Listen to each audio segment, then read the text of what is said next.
In this video, I'll show you how to set a daily screen time limit on TikTok. If this tutorial helps you, make sure to like the video and subscribe for more helpful TikTok tips. Setting a daily screen time limit can help you manage your usage and take better control of your time on the app.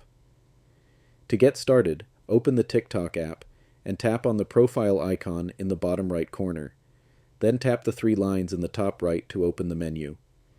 From there, select Settings and Privacy. In the Settings menu, scroll down and tap on Activity Center. On the next screen, tap See All Screen Time Data to access your screen time overview. Now tap on Daily Screen Time and then tap the Set Daily Screen Time button. You'll see an option that says Set the same limit every day. Go ahead and tap that. Now, choose how much time you want to allow yourself on TikTok each day. You can tap the time and select from the list, or you can also set a custom time if you want something more specific. Once you've chosen your daily limit, TikTok will remind you when you've reached that time, helping you take breaks and use the app more mindfully. And that's it. You've successfully set a daily screen time limit on TikTok.